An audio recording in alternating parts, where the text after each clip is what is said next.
दिल जलों की है। कहते तो ये भी हैं कि दिल्ली दिल फरेबों की भी है। और लकी यानी कि लक्ष्मण लाल अग्रवाल में ये सारे गुण मौजूद थे। लोग उसकी शक्ल को देखकर ही कह देते थे, अबे दिल्ली से हो क्या। लकी वैसे दिखने में स्मार्ट और अट्रैक्टिव था, पर जेब से खस्ता हालत होने की वजह से रहता बेहद सिंपल तरीके से था। शर्ट का रंग उड़ा हुआ और पैंट से पैबंद जुड़ा हुआ। कहने को तो उसकी उम्र के लड़के दिल्ली की सड़कों पर रात को मोटर बाइक दौड़ाते थे, लेकिन लकी उर्फ लक्ष्मण लाल अग्रवाल सिर्फ कमरे से कॉलेज में पढ़ाई और गर्लफ्रेंड डिंपल के साथ थोड़ा वक्त बिताना, फिर कॉलेज से दुकान, दुकान से जब होम डिलीवरी आए तो वहां, और फिर घर चला जाता था। हाँ, कभी कभी जब वो किसी लड़के को खाली सड़क पर मोटर बाइक दंदनाते हुए देखता तो कहता, एक दिन अपना टाइम भी आएगा जब मैं चश्मा लगाकर बैठूंगा और पीछे डिंपल को बैठाऊंगा। देखना, जब वो मेरी कमर में अपना हाथ कसेगी और मैं तेजी से मोटरसाइकिल को इंडिया गेट के आसपास दौड़ाऊंगा, तो सारे दिल्ली का दिल हम दोनों को देखकर चलेगा। दुकान में रखा हुआ बर्नॉल भी काम नहीं आएगा। लकी ने कहा और अपने हाथ में बर्नॉल की क्रीम को दबा दिया। जैसे ही उसने क्रीम को दबाया, उस क्रीम बाहर आ गई। अबे गधे, क्या कर रहा है? वो कोई स्पंज की गेंद है क्या जो उसे दबा रहा है? दुकान के मालिक ने उसे फटकारते हुए कहा और उसके सर पर एक चपत लगा दी। Sorry sir. लकी ने अपना सिर बचाते हुए कहा। वो करोल बाग में स्थित एक छोटी सी मेडिकल स्टोर पर काम करता था। उसकी दुकान का नाम था चमन मेडिकल स्टोर और उसके ओनर का नाम था चमन लाल। लकी पिछले 5 साल से इन्हीं की दुकान पर काम कर रहा था। यहाँ इस छोटी सी शॉप पर काम करना उसकी मजबूरी थी। लाइफ में कंगाली की वजह से उसे कॉलेज में पढ़ाई पूरी करने के लिए पार्ट टाइम जॉब करना था। उसने कई अच्छी जगह अच्छी तनख्वाह की नौकरी ढूंढी, पर नहीं मिली और वो इस मेडिकल स्टोर पर ही अटक गया। गधे, अब इसके पैसे क्या तेरा बाप भरेगा? कटेगा। इसका पैसा भी तेरी तनख्वाह से कटेगा और एमआरपी से डबल रेट में कटेगा। चमन ने अपने दांतों को किचमिचाते हुए कहा। गुस्से की वजह से उसकी नाक फूल गई थी और लकी की सांसें। उसने घबराते हुए ओनर से पूछा, एमआरपी से डबल क्यों सर जी? ताकि अगली बार से ऐसी कोई हरकत करने से पहले तू डबल बार सोचे। चमन ने कहा और उसके हाथ से ट्यूब छीन ली। उसका जी तो चाह रहा था कि वो लकी की खोपड़ी पर एक और बार अपना हाथ साफ कर ले, लेकिन उससे पहले ही दुकान का फोन बजने लगा। फोन की घंटी बजते ही लकी को वहां से निकलने का मौका मिल गया और वो भागते हुए फोन उठाने के लिए चला गया। हेलो जी, करोल बाग के बेस्ट मेडिकल चमन मेडिकल स्टोर से बोल रहा हूँ, बताइए क्या काम था? ये लकी की पेटेंट लाइन थी। चाहे कहीं से भी फोन आए, लेकिन उसे फोन पर बस यही बोलना था। जैसे ही इधर लकी ने अपनी बात कही, उधर से जवाब आया, मैं अप्रूविंग नाइट होटल के कमरा नंबर 303 से बात कर रहा हूँ। एक छोटा सा ऑर्डर है, नोट करो और जल्दी से होटल पर डिलीवर करवा दो। वो एक लड़के की आवाज थी। उसकी आवाज में काफी भारीपन और एक अजीब सी जल्दबाजी थी। जैसे ही लकी ने वो आवाज सुनी, पता नहीं क्यों उसे वो आवाज जानी पहचानी सी लगी। जी सर, बताइए आपका क्या ऑर्डर है? हाँ तो लिखो, हार्ट प्ले के 2 पैकेट और 1 पैकेट टिश्यू। लकी, जो कि अपना पेन लेकर खड़ा था, हार्ट प्ले का नाम सुनते ही झिझक गया। असल में हार्ट प्ले नाम का एक कंडोम आता था और इसलिए उसका नाम सुनते ही लकी शर्मा गया था। इतने साल से भी मेडिकल की स्टोर पर काम करने के बाद उसे इन चीजों का नाम सुनने में शर्म आती थी। हेलो भाई, लिखा कि नहीं लिखा? उस आदमी ने फिर से लकी से पूछा। जी सर, लिख लिया सर, लिख लिया। लकी ने खिसिया कर हंसते हुए कहा। लिख लिया तो फिर लेकर निकल, उस लड़के ने कहा। उसकी आवाज सुनकर ना जाने ऐसा क्यों लग रहा था कि वो बहुत बड़ा आदमी था। जी सर, लेकिन सर बाहर तो बारिश हो रही है, लकी ने कहा। उसने देखा कि बाहर बहुत तेज बारिश हो रही थी। उनकी दुकान के सामने पानी भर गया था और तेज हवाओं की वजह से चमन मेडिकल स्टोर का बोर्ड भी गिर गया था। लकी को लग रहा था कि वो इतनी तेज बारिश में अभी एकदम से तो नहीं निकल पाएगा, तो उसने उस लड़के को समझाते हुए कहा, सर मैं ऑर्डर तो ले आऊंगा पर थोड़ा टाइम लग जाएगा, बारिश थोड़ी थम जाए। अब इससे पहले कि वो कुछ आगे बोल पाता, फोन पर लड़का बोल पड़ा। तुम्हारे मालिक को पता है कि तुम मल्होत्रा जी के लड़के को मना कर रहे हो? हाँ पता है, बारिश हो रही है, इसलिए सारा सामान अच्छे से थैली में पैक करके लाना और लेट नहीं होना चाहिए, समझे? उस लड़के ने कहा और इससे पहले कि लकी आगे कुछ कह पाता, उसने फोन काट दिया। उधर से लकी के दुकान का ओनर उसे घूर कर देखा जा रहा था। लकी के हाथ में पेन और पेपर देखकर ही वो समझ गया था कि उसके पास कोई ऑर्डर आया था। आज वैसे भी इतनी बरसात होने की वजह से सुबह से इक्का दुक्का ग्राहक ही दुकान पर आए थे। ऐसे में उसकी दुकान का मालिक एक भी ऑर्डर को छोड़ना नहीं चाहता था। वो लकी को देख रहा था और लकी बारिश की ओर देख रहा था। बारिश का बहाना नहीं चलेगा, जाना पड़ेगा, चमनलाल ने कहा। मैं बहाना नहीं कर रहा सर, थोड़ी बारिश धीमी हो जाए तो मैं चला जाऊंगा। अभी आप खुद ही देखिए कितनी तेज बारिश है। वो पता नहीं कोई मिस्टर मल्होत्रा का कोई बेटा कुछ ज्यादा ही जल्दी में था, मैं साइकिल से तो पहुंच नहीं पाऊंगा इतनी जल्दी। लकी ने उनकी ओर देखते हुए कहा। क्या कहा? मिस्टर मल्होत्रा जी का बेटा? तू मेरी दुकान बंद करवाएगा क्या? अभी क्या भी निकल उनका ऑर्डर लेके, वो हमारे बहुत पुराने कस्टमर है, चमन ने कहा। पर लकी ने कहा ही था कि चमन बोला। पर कुछ नहीं, तू मेरी मोटरसाइकिल ले जा, उसने गुस्से में कहा। अरे सर जी, 200 के ऑर्डर में मुश्किल से 40 रुपए बचेंगे, इससे 3 गुने का तो पेट्रोल ही लग जाएगा, और अगर गाड़ी रास्ते में बंद हो गई तो अलग से खर्चा, लकी ने समझाते हुए कहा। वो जानता था कि उसका मालिक इन सब बातों पर ध्यान नहीं देने वाला। चमनलाल बोला। कोई बात नहीं, तू जा, चाहे जो हो जाए ग्राहक नाराज नहीं होना चाहिए, और वैसे भी वो मल्होत्रा जी का बेटा है। चमनलाल ने मोटरसाइकिल की चाबी लकी की ओर उछालते हुए कहा।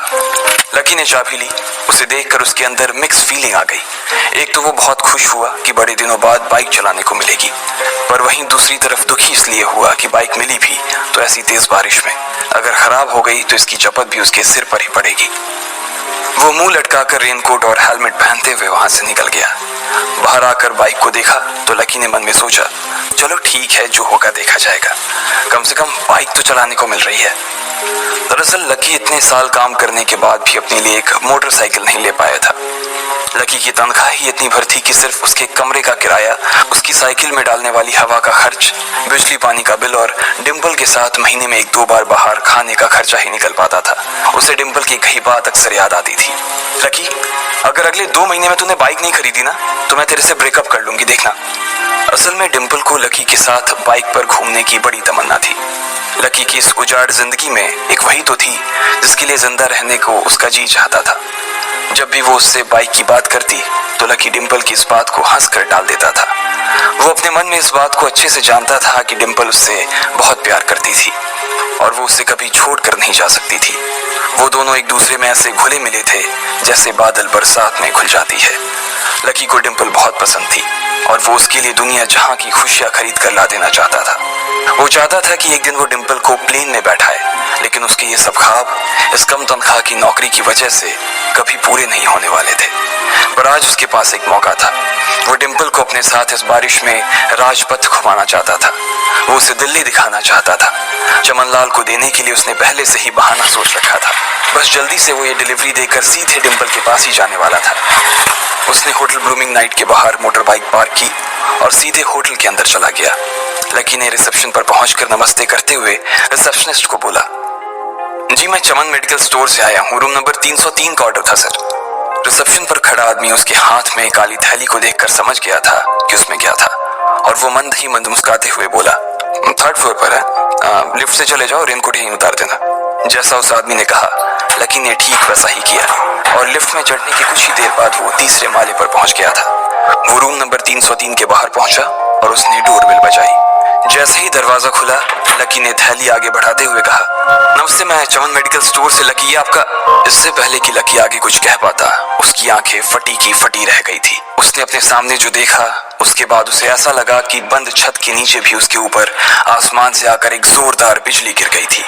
उसके सामने एक लड़की खड़ी थी। वो लड़की और कोई नहीं बल्कि उसकी गर्लफ्रेंड डिम्पल ही थी। उसने एक पर्पल कलर का नाइट गाउन पहन रखा था। उसके काले घने बाल गीले थे और उसने उन्हें अपने कंधे पर फैला रखा था। उसकी खुशबू से ही ये चीज साफ पता चल रही थी कि वो अभी अभी नहा कर आई थी। डिम्पल, तुम यहाँ क्या कर रही हो? लकी को अपनी आंखों पर विश्वास ही नहीं हो रहा था। उसने 2 बार अपनी पलकें झपका कर देखा, लेकिन दोनों बार ही उसे अपने सामने डिम्पल ही नजर आई। तुम यहाँ क्या मेरा पीछा करते हुए आए हो लकी? डिम्पल ने उल्टा उसी के ऊपर पलटवार करते हुए कहा। लकी को देखकर उसके दिल की धड़कन भी तेज हो गई थी। उसे उम्मीद नहीं थी कि लकी यहाँ आ जाएगा। उसने ना तो सुबह से उसे फोन किया था और ना ही उसके मैसेज का कोई जवाब दिया था। वो अपने मन में सोचकर बैठी थी कि वो अगले दिन खुद ही उससे मिलकर बोल देगी कि उसकी तबीयत खराब थी। डिम्पल बेबी, क्या हो गया? किससे बात कर रही हो? अचानक से एक गबरू जवान सा लड़का दरवाजे के पास आकर खड़ा हो गया था। उसने बनियान पहन रखी थी। लकी उसे पहचान गया था। साले राहुल के बच्चे, तेरी हिम्मत कैसे हुई मेरी डिंपल को हाथ लगाने की? लकी ने जैसे ही राहुल को देखा, उसके तन बदन में मानो आग सी लग गई थी। वो उसे इस वक्त इतना बुरा मारना चाहता था, इतना बुरा पीटना चाहता था, जिसकी कोई हद सीमा नहीं थी। लकी जिस कॉलेज में पढ़ता था, राहुल और डिंपल भी उसी में पढ़ते थे, और वो कॉलेज राहुल के फादर का ही था। डिंपल ने राहुल के पिता की एक कंपनी में जॉब पकड़ ली थी, और राहुल उस पर बहुत लाइन मारता था। लकी ने एक दो बार डिंपल को उससे दूर रहने के लिए भी कहा, लेकिन डिंपल ने उसे ये कहकर डाल दिया था कि वो सिर्फ अच्छे दोस्त थे। आज भी इससे पहले कि वो आगे बढ़ता, डिंपल उन दोनों के बीच आ गई। रुक जाओ, डिंपल ने गुस्से में कहा, और लकी के सीने पर हाथ रखकर उसे रोक दिया। लकी लंबी सांसें ले रहा था, और कुछ ही सांसों के बाद उसका गुस्सा शांत हो गया। अब डिंपल के पास भी छुपाने के लिए कुछ नहीं था, इसलिए उसने लकी से कहा, लकी, आज से तुम्हारा और मेरा ब्रेकअप। ब्रेकअप? लकी के पैरों के नीचे से जमीन खिसक गई थी। उसकी आंखें नम हो गईं। लकी को उसकी बातों पर विश्वास नहीं हो रहा था। उसने डिंपल की ओर देखा और बोला, डिंपल, हम पिछले 1 साल से एक दूसरे के साथ हैं, और तुम हो कि मुझसे ब्रेकअप करना चाहती हो? अरे मैं तो तुम्हारे लिए नई बाइक लेने वाला था। चल रहने दे, आज ही याद आई है तुझे बाइक की। अरे तेरे पास मुझे बाहर घुमाने के लिए, खिलाने पिलाने के लिए पैसे तो है नहीं, तू कहां से लेगा बाइक? और अगर ले भी लेगा तो उसमें पेट्रोल कहां से डलवाएगा? तेरी 8,000 रुपए महीने की नौकरी, उसमें होगा ये सब? लोग हंसते हैं मेरे ऊपर जब मैं सरोजनी में तेरे साथ घूमती हूँ। मैं ऐसी लाइफ नहीं जीना चाहती लकी। मैं तेरी तरह गरीब नहीं रहना चाहती। तूने मुझे फंसाया था, उल्लू बनाया था तूने मुझे, इसलिए मैंने राहुल से मैचअप कर लिया है। आज से यही मेरा बॉयफ्रेंड है, डिंपल ने गुस्से में कहा। अच्छा, तो बेबी ये है तुम्हारा वो बेकार सा एक्स बॉयफ्रेंड? राहुल ने पूछा और डिंपल के बगल में आकर खड़ा हो गया। फिर उसने लकी के हाथ से थैली उठाई और उसमें से हार्ड प्ले का पैकेट निकालकर उसे चिढ़ाने के लिए उसे हवा में लहराने लगा। बाप रे, इससे बदकिस्मत इंसान इस दुनिया में और कौन होगा? राहुल ने उसकी टांग खींचते हुए कहा। लकी के पास उसकी बात का कोई जवाब नहीं था। उसने गुस्से से डिंपल की ओर देखा और अपनी हाथों की मुट्ठी भींच ली। फिर वो वहां से निकल गया। अबे पैसे तो ले जा, सब कुछ फ्री में देता जाएगा क्या? राहुल ने जोर से ठहाके लगाते हुए कहा, लेकिन लकी बिना उसकी बात सुनते ही निकल गया। उसके दिमाग में डिंपल के कहे शब्द गूंज रहे थे। उसने कभी सपने में नहीं सोचा था कि डिंपल उसके साथ कुछ ऐसा भी कर सकती थी। जिस इंसान के लिए वो इतना कुछ करना चाह रहा था, उसे उसकी कोई कदर ही नहीं थी। लकी इतना हताश हो गया था कि बुरी तरह से रोने लगा। इस बार वो लिफ्ट से नहीं बल्कि सीढ़ियों से नीचे उतरा, और एक सीढ़ी उतरने के साथ उसके आंसू आंखों से छलकते जा रहे थे। जब उसकी आवाज सुनकर कुछ लोग अपने कमरे से बाहर आए तो लकी ने तुरंत अपने आंसू पोंछे और तेजी से वहां से भाग गया। उसे जिंदगी में पहली बार प्यार हुआ था, और पैसों की कमी की वजह से न सिर्फ उसका प्यार बल्कि उसकी पूरी जिंदगी बर्बाद हो गई थी। लकी जैसे ही बाहर आया तो उसने देखा कि बाहर अंधेरा हो गया था। आसमान में तेज बिजली कड़की और बारिश जो थमी थी एकाएक फिर से झमाझम